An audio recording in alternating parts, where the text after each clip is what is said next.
আসসালামু আলাইকুম ওয়া রাহমাতুল্লাহি ওয়া বারাকাতুহু। আজ বিশ্ব মুক্ত গণমাধ্যম দিবস। ন্যাশনাল এনভায়রনমেন্ট হিউম্যান রাইটস ফাউন্ডেশনের পক্ষ থেকে, সিটিজি টাইম এবং চ্যানেল কর্ণফুলীর পক্ষ থেকে সবাইকে শুভেচ্ছা অভিনন্দন জানাচ্ছি। আমরা সবাই জানি সাংবাদিকগণ আমাদের সমস্যাগুলি তুলে ধরে, সরকারের উন্নয়নগুলি তুলে ধরে, চাঁদাবাজ, দর্শনকারী, মাদক সেবন, মাদক বেচা কিনা সব দিকে আমরা গণমাধ্যম থেকে নিউজগুলি পাই। এই নিউজের মাধ্যমে সরকার জানে, সারা পৃথিবীর মানুষ অনলাইনের মাধ্যমে জানতে পারে। এখন তো সংবাদপত্র বলতেই যে আগের মতো নাই, কারণ সব অনলাইনে পাওয়া যাচ্ছে। অনলাইন সংবাদ দ্রুত এখন ঘটছে ঘটনা সাথে সাথে মানুষেরা, সারা পৃথিবীর মানুষগণ পাইয়ে যাচ্ছে। এই গণমাধ্যমগুলি স্বাধীনভাবে তার কথাগুলি তুলে ধরতে পারে না। সরকারের বিপক্ষগুলি সরকারের রোষানলে পড়ে, চাঁদাবাজদের বিপক্ষগুলি চাঁদাবাজদের এই রোষানলে পড়ে, আবার এই যে মাদক সেবীদের কথা তুলে ধরলে মাদক সেবীদের রোষানলে পড়ে।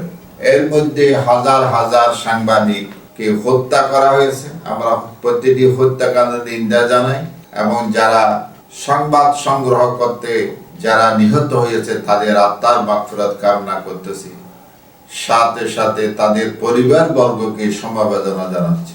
সাংবাদিকগণ মাদক ছড়াছড়ি চলতেছে, সাংবাদিকের কলমগুলি না চলতো তাহলে আমরা জানতে পারতাম না।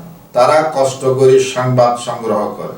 সরকারের উন্নয়ন যেভাবে হচ্ছে সেটা যদি আমরা অনলাইনের মাধ্যমে সংবাদ মাধ্যমে যদি জানতে না পারতাম তাহলে আমরা বুঝতাম না। এখানে ব্রিজের জায়গায়, লোহার জায়গায় যে বাঁশ দেওয়া হচ্ছে সেটা যদি সংবাদ সংগ্রহ করতে না পারতো তাহলে এই কথাগুলি তুলে ধরা যাইত না, সরকারও তার বিরুদ্ধে পদক্ষেপ নিতে পারত না। সমস্ত নির্বাচনগুলি সংবাদ সংগ্রহ করতে অনেক সাংবাদিককে নির্যাতন করা হয়, অনেক সাংবাদিকের গায়ে আঘাত করা হয়, অনেকের ক্যামেরা ভাঙিয়ে দেয়। এই সিস্টেমগুলি বিশেষ করে আমাদের দেশে চালু আছে। আমরা বাংলাদেশের জনগণ স্বাধীনভাবে বসবাস করতে চাই, কিন্তু সাংবাদিকদের স্বাধীনতা দিতে চাই না। তাহলে আপনি কিভাবে স্বাধীনভাবে বাস করবেন? আপনাকে স্বাধীনভাবে যদি বাস করতে হয় তাহলে মিডিয়াকে আপনার আপন করে নিতে হবে এবং মিডিয়া যে সংবাদ সংগ্রহ করে তাদেরকে সহযোগিতা করতে হবে। তাদেরকে আপনি সহযোগিতা করে দেশের এবং জনগণের কল্যাণে আপনাকে এগিয়ে আসতে হবে। তাহলে সাংবাদিকগণ উৎসাহ বোধ করবে এবং তারা নির্দ্বিধায় সংবাদগুলি তুলে ধরতে পারবে। সংবাদ যদি তুলে ধরা না হয় আপনি জানবেন কিভাবে? বিরোধী দলের আন্দোলনও যদি এই যে সাংবাদিকগণ যদি তুলে না ধরে, যেমন বলে যে আগামীকাল হরতাল হবে, এটা কারা তুলে ধরে? এটা সাংবাদিকগণ তুলে ধরে। আগামীকাল জনসভা হবে, কে জানে? এটা সাংবাদিকেরা তুলে ধরে।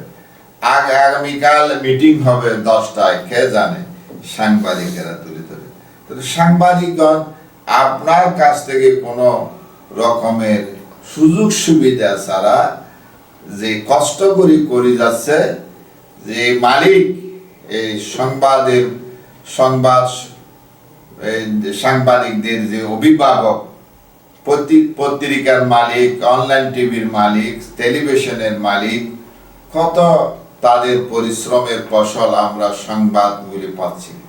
তাহলে তাদেরকে যদি আমরা সহযোগিতা না করি, তাদের উপর আঘাত করি, তাহলে আমরা সুন্দর একটি পরিবেশ পাবো না, সুন্দর একটি দেশ উপহার দিতে পারবো না। দেশের উন্নয়ন, জনগণের উন্নয়ন যদি আমরা দেখতে চাই তাহলে আমাদেরকে সাংবাদিকদেরকে সহযোগিতা করতে হবে। তাহলে একটি সুন্দর আমরা সমাজ, সুন্দর দেশ, সুন্দর পৃথিবী উপহার দিতে পারবো। আল্লাহ যেন আমাদেরকে সে তৌফিক দান করে। আসুন না আমরা সাংবাদিকদের সাথে কাঁধে কাঁধ মিলে সাংবাদিকদেরকে সহযোগিতা করি, দেশের কল্যাণে সবাই এগিয়ে আসি, দেশকে ভালোবাসি। আজকের মতো বিদায় নিলাম। আল্লাহ হাফেজ।